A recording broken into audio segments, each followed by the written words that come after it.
سرکار دو عالم صلی اللہ علیہ وآلہ وسلم اللہ تعالیٰ کے آخری نبی بن کر اس دنیا میں تشریف لائے۔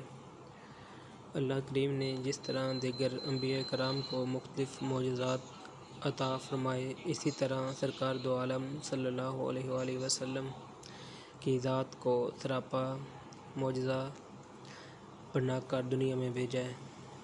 آپ سے پہلے تشریف لانے والے تمام انبیاء کرام کسی ایک خاص معجزہ کے ساتھ مخصوص شہرت رکھتے تھے۔ مثلاً حضرت صالح علیہ السلام کی اونٹنی کا معجزہ، حضرت موسیٰ علیہ السلام کے عصا کا سانپ بن جانا، حضرت عیسیٰ علیہ السلام کا مردوں کو زندہ کر دینا یا مادرزادہ کوڑیوں کو تندرست دینا۔ لیکن سرکار دو عالم صلی اللہ علیہ وآلہ وسلم سراپا معجزہ بن کر تشریف لائے۔ آپ صلی اللہ علیہ وسلم کی عادات، اطوار، آپ صلی اللہ علیہ وسلم کا کلام کرنا، آپ پر قرآن کریم کا نازل ہونا، اس سمت کئی معجزات ہیں جو سرکار دو عالم صلی اللہ علیہ وآلہ وسلم کی ذات کے ساتھ خاص ہی ہیں۔ اگر یہ کہا جائے تو بے جانا ہوگا کہ تمام انبیاء کے معجزات کو سرکار دو عالم صلی اللہ علیہ وآلہ وسلم کی ذات میں جمع کر دیا گیا ہے۔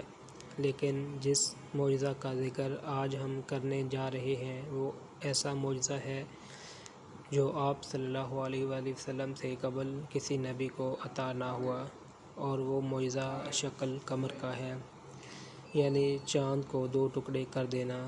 چاند کو دو ٹکڑے کر دینے والا معجزہ ایک ایسا واقعہ تھا جس نے پورے عالم عرب کو ششدار اور حیران کر کے رکھ دیا تھا،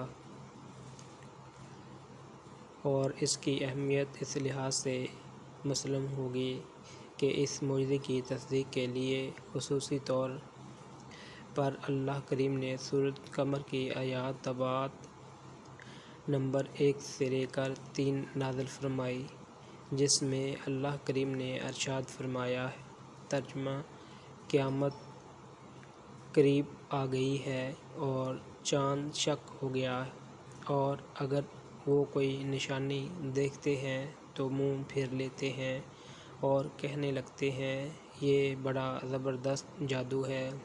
ضیاء القرآن، پارہ نمبر 27۔ اس سورت کا پس منظر تحریر کرتے ہوئے صاحب ضیاء القرآن جسٹس پیر محمد کرم شاہ لاہوری تحریر کرتے ہیں، کفار آئے روز ایسے معجزات کا مشاہدہ کرتے رہتے تھے جن کو دیکھنے کے بعد کوئی سلیم الطبع انسان حضور کی رسالت کا انکار نہیں کر سکتا تھا، لیکن عقل کے اندھے ان کو جادو کہہ کر ٹال دبا کرتے تھے۔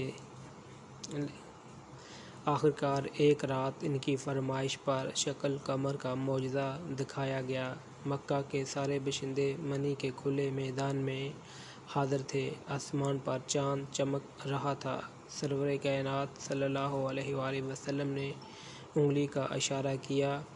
اشارہ کرنے کی دیر تھی کہ چاند کا کرہ دو ٹکڑے ہو گیا۔ دیکھنے والوں کو یوں محسوس ہوا کہ اس کا ایک حصہ پہاڑ کے اس طرف اور دوسرا دوسری طرف چلا گیا ہے، پھر وہ آنا فنا جڑ گئے۔ کفار یہ دیکھ کر تصور حیرت بن گئے۔ ان کے پاس حضور کی رسالت کے انکار کا کوئی عذر باقی نہ رہا۔ ابو جہل بولا کہ بڑا زبردست جادوگر ہے، اس کا جادو آسمان پر بھی اثر کرتا ہے۔ ضیاء القرآن، جلد پنجم۔ بعض لوگ انہیں شکل قمر کی ان آیات طباعت کو قیامت کے وقوع کے ساتھ جوڑنے کی کوشش کی، اور انہوں نے اس کی تشریح و تفسیر میں یہ بیان کیا کہ دراصل یہ قیامت میں پیش آنے والا واقعہ ہے جس کی طرف قرآن کریم کی آیات میں اشارہ کیا گیا ہے۔ لیکن کثیر الحدیث ثابت کرتی ہیں یہ شکل قمر کا واقعہ حضور اکرم صلی اللہ علیہ وسلم کے حیات طیبہ میں ہوا تھا۔ تفسیر ضیاء القرآن میں تفسیر قرطبی اور روح المعانی کے حوالے سے یہ بتایا گیا ہے کہ یہ واقعہ ہجرت سے 5 سال پہلے وقوع پذیر ہوا، اور پھر اپنی اس بات کی تصدیق میں کثیر الحدیث طیبہ بھی ذکر فرمائی۔ شکل قمر کے واقعے کی تصدیق کرنے والی حدیث کو جلیل القدر صحابہ کرام نے روایت کیا ہے، جن میں سیدنا علی المرتضیٰ رضی اللہ تعالیٰ عنہ، حضرت ابن مسعود رضی اللہ تعالیٰ عنہ،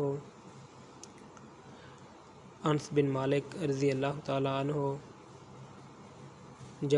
جبر بن ماتم رضی اللہ تعالیٰ عنہ، حضرت ابن عمر رضی اللہ تعالیٰ عنہ، عبداللہ بن عباس رضی اللہ تعالیٰ عنہ قابل ذکر ہیں۔ بخاری و مسلم میں ایک حدیث مذکور ہے جو حضرت عبداللہ بن مسعود رضی اللہ تعالیٰ عنہ سے مروی ہے کہ رسول کریم صلی اللہ علیہ وآلہ وسلم کے زمانہ میں چاند درمیان میں سے شق ہو کر اس طرح 2 ٹکڑے ہو گیا تھا، ایک ٹکڑا پہاڑ کے اوپر کی جانب تھا اور دوسرا نیچے کی جانب تھا۔ حضور اکرم صلی اللہ علیہ وآلہ وسلم نے کفار کو بلا کر کہا کہ میرے اس معجزے کی گواہی دو۔ بخاری و مسلم۔ جبکہ یہ حدیث مشکوٰۃ الشریف کی جلد 5 میں بھی موجود ہے۔ نبی کریم صلی اللہ علیہ وسلم کے دست مبارک سے چاند کے 2 ٹکڑے ہو جانا ایک ایسا حقیقی واقعہ ہے جس کی صداقت میں کسی کو شک و شبہ کی کوئی گنجائش نہیں۔ اس واقعے سے متعلق روایات کو راویوں ایک بڑی جماعت نے بیان کیا ہے، اور ان کے واسطہ سے بے شمار محدثین نے ان روایات کو نقل کیا ہے۔ علماء کرام کے نزدیک یہ صحیح روایات ہیں اور تواتر کی حد تک پہنچی ہوئی ہیں۔ اس کو بخاری و مسلم سمیت کئی جید محدثین نے اتنے زیادہ طرق سے نقل کیا ہے، اس میں کہیں سے بھی شک کا گزر نہیں۔ لیکن سب سے بڑی بات یہ ہے کہ خود قرآن کریم نے اپنی آیات طیبات سے اس واقعے کی تصدیق کی گواہی دے دی، کیونکہ اگر اس واقعے کو محض قیامت کی نشانیوں کے ساتھ جوڑ دیا جائے تو پھر وہ آیات ذکر کرنے کی ضرورت نہ رہتی جس میں کفار کی طرف سے کہا گیا تو یہ کھلا جادو ہے۔ ایک اور حدیث مبارکہ میں اس واقعے کا ذکر کچھ اس طرح ملتا ہے کہ شعیب ابی طالب میں محاصرے کے دن گزر رہے تھے، اور محاصرین صرف حج کے دنوں میں ہی غار سے باہر نکل سکتے تھے۔ مکہ کا دوسرا ساتھ چل رہا تھا اور حج کے ایام تھے۔ سرکار دو عالم صلی اللہ علیہ وآلہ وسلم اپنے صحابہ کرام کے ساتھ منی میں تشریف فرما تھے۔ آسمان پر چاند بھی پورے جوبن پر تھا۔ ابو جہل، ولید بن مغیرہ، عاص بن وائل وغیرہ نے اپنے دیگر ساتھیوں کو جمع کر کے رسول اللہ صلی اللہ علیہ وسلم کے سامنے یہ سوال اٹھایا کہ اگر آپ سچے ہیں تو چاند کے 2 ٹکڑے کر کے دکھائیں۔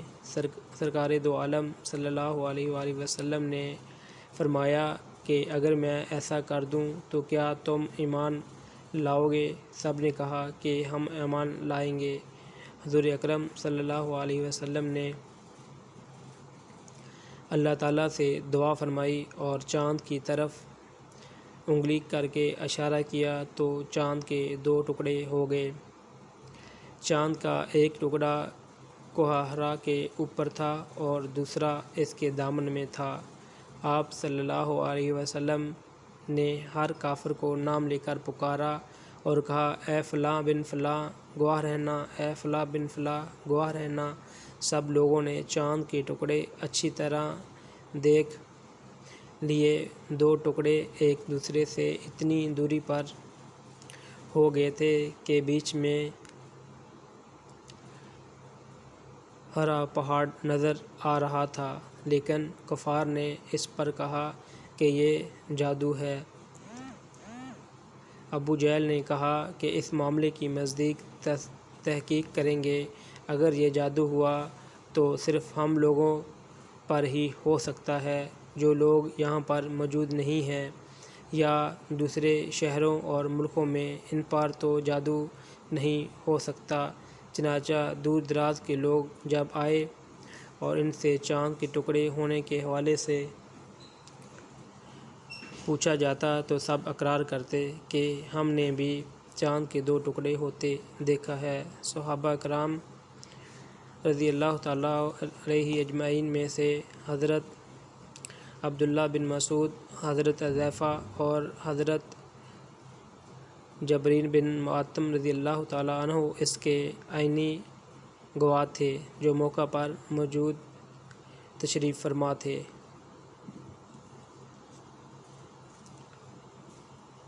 یہ روایات مسند احمد، بخاری و مسلم، ترمذی اور تفسیر ابن کثیر میں الفاظ کے معمولی رد و بدل کے ساتھ موجود ہے۔